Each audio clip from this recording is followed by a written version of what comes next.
असाधारण राजनीति करने वाला देश भारत, जहां कुर्सी के लिए साम दाम दंड भेद अपनाए जाते हैं।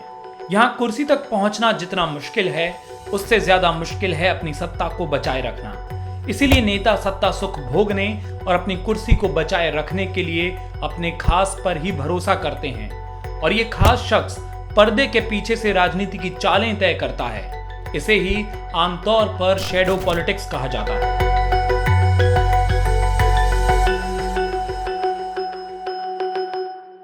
हमारे देश में शैडो पॉलिटिक्स की एक से बढ़कर एक मिसाल है। नेता जिन लोगों पर भरोसा करते हैं वे अक्सर परछाई की तरह साथ रहते हैं। कभी कभी ये परछाइयां इतनी ताकतवर हो जाती हैं कि राजनीतिक प्रशासनिक फैसलों तक पर असर डालने लगती हैं। इसकी सबसे बड़ी मिसाल है इंदिरा गांधी और उनकी परछाई कहे जाने वाले संजय गांधी। शुरुआती दौर में इंदिरा ने अपने प्रिय, भरोसेमंद और समझदार सलाहकारों को ही अपनी टीम में रखा था। नेहरू के बाद इंदिरा के सबसे करीबी थे के कामराज। कामराज के बाद इंदिरा ने नेहरू के गैर राजनीतिक वफादार दिनेश सिंह, इंद्र कुमार गुजराल और नौकरशाह पीएन हक्सर को किचन कैबिनेट में जगह दी। 1969 में औपचारिक रूप से कांग्रेस पार्टी का विभाजन हो गया।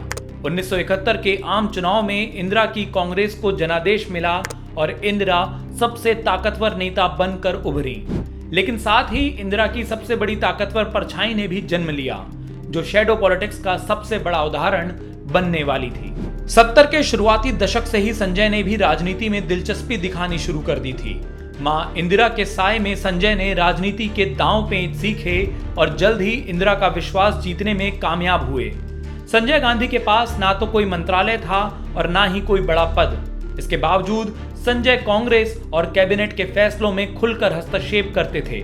वे केंद्रीय मंत्रियों, सरकारी अफसरों और पुलिस अफसरों पर अपने तरीके से दबाव डालकर फैसले बदलवा लेते थे। इसकी एक मिसाल है कि एक बार इंद्र कुमार गुजराल ने सूचना प्रसारण मंत्री रहते हुए संजय गांधी का आदेश मानने से मना कर दिया था। ये बात संजय को नागवार गुजरी और गुजराल को पद से हटाकर संजय ने अपने करीबी विद्याचरण शुक्ला को नियुक्त कर दिया। मीडिया रिपोर्ट्स के मुताबिक ऐसे ही एक बार यूथ कांग्रेस के लिए गाना गाने से मना करने पर किशोर कुमार को ऑल इंडिया रेडियो पर संजय गांधी ने बैन करवा दिया था। सत्ता के नशे में चूर संजय ने इंदिरा के साथ मिलकर भारतीय राजनीति का सबसे काला अध्याय लिखा। प्रधानमंत्री इंदिरा गांधी ने देश में 1975 में आपातकाल लागू किया था। इसके पीछे भी संजय गांधी का ही दिमाग था। पत्रकार उमा वासुदेव ने आपातकाल का जिक्र अपनी किताबों में किया है।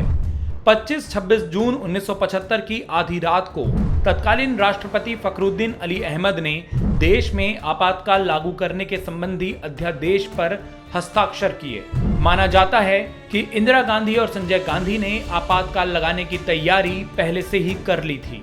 25-26 जून की रात को बहादुर शाह जफर मार्ग स्थित अखबारों के दफ्तर की बिजली काटने का फैसला संजय गांधी ने ही लिया था, जिससे सुबह अखबार नहीं निकल सके। इंदिरा गांधी के सहायक आर.के. धवन के साथ संजय गांधी ने ही रातों रात गिरफ्तार कर जेल में डालने वाले विरोधी नेताओं की लिस्ट बना ली थी। इमरजेंसी के दौरान संजय गांधी ने ही बढ़ती जनसंख्या को रोकने के मकसद से नसबंदी योजना शुरू की थी। संजय गांधी के दबाव में सरकारी तंत्र इस मिशन को पूरा करने में जुटा था। अपने इस फैसले की शुरुआत संजय गांधी ने देश की राजधानी दिल्ली से की थी। संजय को एहसास था कि दिल्ली में नसबंदी योजना की चर्चा पूरे देश में गूंजेगी। नसबंदी कार्यक्रम के साथ शहरों से झुग्गियां हटाने के कार्यक्रम को भी संजय गांधी ने ही लागू किया। एक बार संजय गांधी और डीडीए के उपाध्यक्ष जगमोहन पुरानी दिल्ली के तुर्कमान गेट के दौरे पर थे। झुग्गी झोपड़ियों की तादाद की वजह से वे जामा मस्जिद नहीं देख पाए।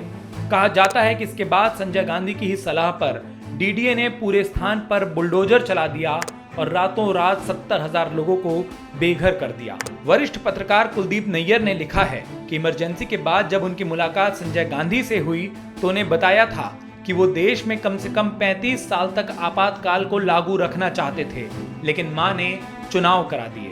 दरअसल संजय जल्दबाजी में बड़ा फैसला लेकिन राजनीति में छा जाना चाहते थे और इसी जल्दबाजी में वे तानाशाह बन गए। संजय गांधी के तुगलकी फरमान और आपातकाल में हुई ज्यादतियों की बदौलत ही कांग्रेस और इंदिरा को 1977 में सत्ता से बाहर होना पड़ा। साल 1980 तक पार्टी के फैसलों में भी संजय गांधी की हद से ज्यादा दखलंदाजी बनी रही। शायद इंदिरा गांधी को भी ये अखरने लगा था। इसी बीच 23 जून 1980 को सफदरजंग एयरपोर्ट के नजदीक एक प्लेन हादसे में संजय गांधी की मौत हो गई। संजय की मौत के साथ ही शैडो पॉलिटिक्स का एक अध्याय खत्म हो गया।